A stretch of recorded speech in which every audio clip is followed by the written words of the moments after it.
మర్తిడిలా 4 గంటలు తిరిగినా, 3 గంటలు తిరిగినా. మర్తిడిలా గ్రామానికి పోయినా. ఎందుకు మర్తిడిలో తిరగాల్సి వచ్చిందంటే ఆ ఊర్లో ఒక గూండా ఉన్నాడు, బషరత్ ఖాన్ అని. ఆ బషరత్ ఖాన్ అనే వ్యక్తికి వ్యతిరేకంగా ఊరంతా ఒకటైంది. వాస్తవం చెప్తున్నా మీకు, కోనప్ప మనిషి ఆయన. ఊరంతా ఒకటైంది. ఊరంతా ఒకటే ఎట్లనే చేసి నన్ను ఓడగొట్టాలి. అరే గడ్డి ఏమంటారు, వరి పొలాలల్లో గడ్డి మందేశాడు. మంచిగా పంటకు చేతికి వచ్చిన పంట మీద గడ్డి మందేశాడు. పక్కనే ఒకటి లంబడిగూడ అని ఉంటుంది, అక్కడ పోయి ఏమో వరి కుప్పలు కాలబెట్టాడు. కడుపులో పోయి అన్నాన్ని ఎవరైనా కాలబెడతారు అన్నట్టు వరి కుప్పలు కాలబెట్టాడు. తర్వాత పేదోళ్ళ భూములు కబ్జా చేసాడు. పోటీ చేసుకుంటే నేను జంగల్ పిలిపించి నీ భూములను నీకు గుంజుకుంటాం, మళ్ళీ జంగల్ ఇస్తాం, వాళ్ళు వచ్చి కందకాలు దోవుడు. అర్థమైందా?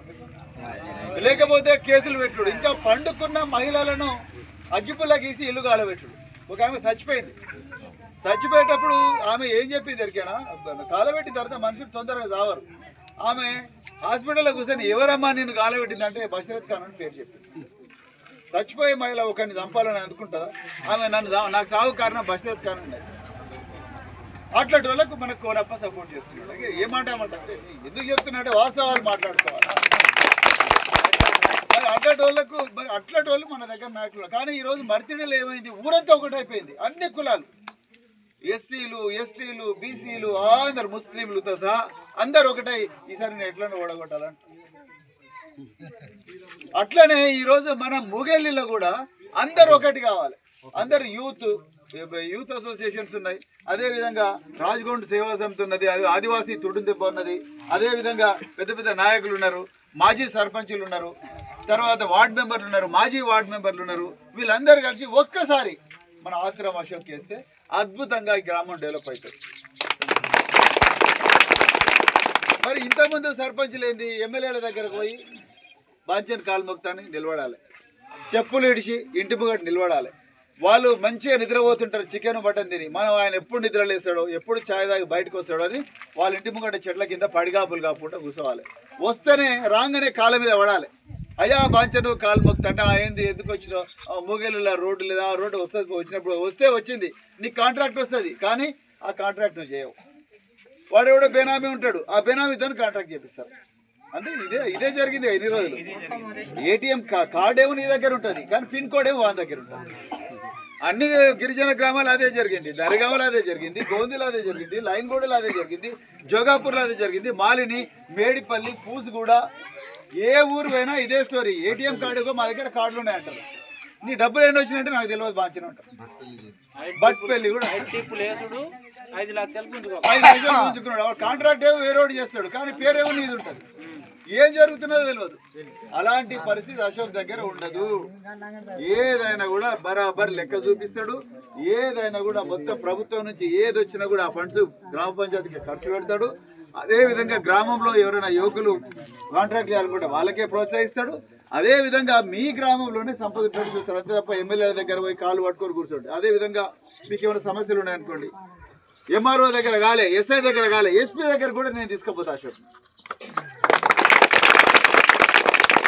ఇంతకు ముందు ఎమ్మెల్యేలు ఏం చేస్తున్నారే, మా ఇంటికి రా ముందు అక్కడ చూద్దాం. ఈయన డైరెక్ట్ ఎస్ఐతో మాట్లాడచ్చు కదా, మాట్లాడాడు. ఈయన పోయి డైరెక్ట్ ఎమ్మెల్యే దగ్గర కూర్చుంటాడు. ఎమ్మెల్యే పోయి ఎస్ఐకి ఫోన్ చేస్తాడు. ఎస్ఐ పోయి మా అశోక్ వచ్చి చూడు అంటాడు. ఎందుకు ఇప్పుడు డైరెక్ట్ అశోకే ఎస్ఐ దగ్గర పెట్టేట్టు చేస్తాను, అశోకే ఎస్పీ దగ్గర పెట్టేట్టు చేస్తాను, అశోకే డీజీ దగ్గర కూడా తీసుకుపోతా, డీజీపీ దగ్గర కూడా నేను తీసుకుపోతా. అట్లా తయారు చేస్తా. మీరు భారీ మెజారిటీ, అసలు 1 సైడ్ కావాలి ఊరంతా. ఈసారి ఆయన 400 అంటున్నాడు, అసలు అవతలలో ఓట్లే రావద్దు.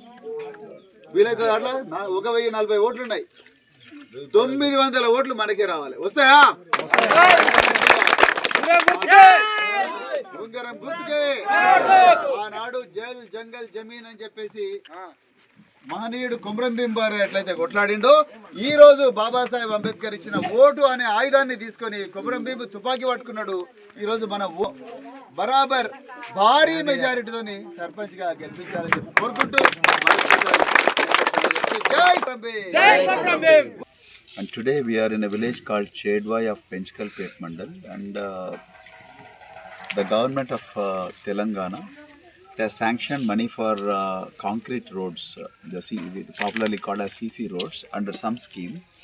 And this CC road was laid just 6 months ago. And see the quality of the CC road. Now it is dilapidated before it is traded by the people. So there is no quality at all. I don't know how the Panchayat Raj engineers approved this work. I request the Honorable Director General of Vigilance and Enforcement and the SP of Vigilance Enforcement to launch a thorough investigation into this scam. There are so many scams in this area, but this is one of the glaring and brazen scams of this area. So I request the Honorable Director General of Vigilance and Enforcement to launch an investigation and punish all the culprits, including the politicians, whoever has approved this work, and then also the contractor who executed this work. Thank you very much. అసలైన తొలి వెలుగు. Follow WhatsApp at తొలి వెలుగు official.